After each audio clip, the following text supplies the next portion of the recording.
आज हम आपको हजरत मूसा अलैहिस्सलाम और एक जहन्नमी आदमी का ऐसा जबरदस्त और ईमान अफरोज वाकया बताने वाले हैं जिसे सुनने के बाद आपके ईमान में भी इंशाअल्लाह जरूर इजाफा होगा।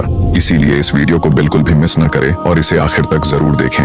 कौम बनी इजराइल में एक शख्स था जो किसी पहाड़ की एक गाड़ में रहा करता था। न वो लोगों को देखता और न लोग उसको देखते। उसी गाड़ में एक पानी का चश्मा था। वो उसी से वुजू करता और पानी पीता। जमीन में उगे फलों से वो अपना गुजारा करता और अल्लाह की इबादत में जरा सी भी सुस्ती न करता। जब हजरत मूसा अलैहिस्सलाम को उसके बारे में पता चला तो आपने उससे मुलाकात करने का इरादा किया। जब आप अलैहिस्सलाम उससे मिलने पहुंचे तो वो अल्लाह की इबादत में मशगूल था। ये देखकर आप वापस चले आए। बाद में दोबारा आप उससे मिलने पहुंचे तो वो शख्स अल्लाह से दुआ कर रहा था। मूसा अलैहिस्सलाम ने उस शख्स से फरमाया कि ऐ शख्स अपनी जान पर नरमी करो। उस शख्स ने जवाब दिया कि ऐ अल्लाह के नबी, मुझे डर है कि मैं कहीं गाफिल न हो जाऊं और जब मेरी मौत आए तो मैं अपने रब की कोताही करने वालों में न हो जाऊं। मूसा अलैहिस्सलाम ने उससे पूछा कि क्या तुम्हारी ऐसी कोई जरूरत है जो मैं अल्लाह से कहूं? तो उस शख्स ने कहा कि ऐ मूसा, आप बारगाह इलाही में अर्ज कीजिए कि मुझे अपनी रजा और खुशनुदी अता फरमा दे और आखिरी दम तक अपने अलावा किसी और की इबादत करने से मुझे बचाए। चुनांचा जब हजरत मूसा अलैहिस्सलाम कोहे तूर पर अल्लाह से हम कलाम होने के लिए गए तो अल्लाह से बात करते हुए आपको उस शख्स की बात याद न रही, लेकिन अल्लाह रब्बुल इज्जत जो सब कुछ जानने वाला है उसने फरमाया कि ऐ मूसा, तुझे मेरे बंदे ने क्या कहा था? आप अलैहिस्सलाम ने फरमाया कि या अल्लाह, तू खूब जानता है कि उसने मुझे कहा है कि उसे अपनी रजा और खुशनुदी अता फरमा और अपने अलावा किसी और चीज में मशगूल न कर यहाँ तक कि वो तुझसे आ मिले। इस पर अल्लाह ने इरशाद फरमाया कि ऐ मूसा, उस शख्स से जाकर कह दो कि वो जितनी चाहे मेरी इबादत कर ले, फिर भी अपने पुराने गुनाहों और बुराइयों की वजह से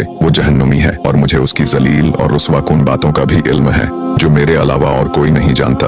हजरत मूसा अलैहिस्सलाम उसके पास तशरीफ ले गए और उसे अल्लाह का फरमान सुनाया और उसे अपने पुराने बड़े बड़े गुनाहों के बारे में बताया। ये सुनकर उस शख्स ने जवाब दिया, मैं अपने रब का फैसला और उसका हुक्म दिलो जान से तस्लीम करता हूँ। बेशक वो हर शय को जानने वाला है। उसके हुक्म को रद्द करने वाला कोई नहीं और उसके फैसले को फेरने वाला कोई नहीं। उसने बस ये कहा और जोर जोर से रोने लगा और कहा कि ऐ मूसा, उसकी इज्जत और जलाल की कसम, अगर वो मुझे अपने दरवाजे से धुतकार दे तो भी मैं उसके दरवाजे पर पड़ा रहूंगा और अगर वो मुझे जला दे और मेरे टुकड़े टुकड़े कर दे तो भी मैं कभी उसकी बारगाह से मुंह नहीं फेरूंगा। हजरत मूसा अलैहिस्सलाम जब कोहे तूर पर तशरीफ ले गए तो अल्लाह ताला से फरमाया कि ऐ अल्लाह, तू खूब जानता है कि तेरे बंदे ने क्या जवाब दिया है। इस पर अल्लाह ने फरमाया कि ऐ मूसा, उसे खुशखबरी सुना दो कि वो अहले जन्नत में से है और उसे मेरी रहमत और एहसान ने घेर लिया है और उसे ये भी कहना कि उसने मेरे फैसले को सब्र और रजा से गले लगा लिया और मेरे सख्त फैसले पर राजी रहा। अब उसके गुनाहों से जमीन व आसमान भी भर जाए और तमाम समुंदर भी भर जाए तो मैं उसकी मगफिरत कर दूंगा, क्योंकि मैं बहुत रहीम और बख्शने वाला मेहरबान हूँ। जब हजरत मूसा अलैहिस्सलाम ने उस शख्स को ये खुशखबरी सुनाई तो वो सजदे में गिर पड़ा और अपने रब की बड़ाई बयान करने लगा, यहाँ तक कि उसकी रूह वहीं कब्ज हो गई और वो वहीं मर गया।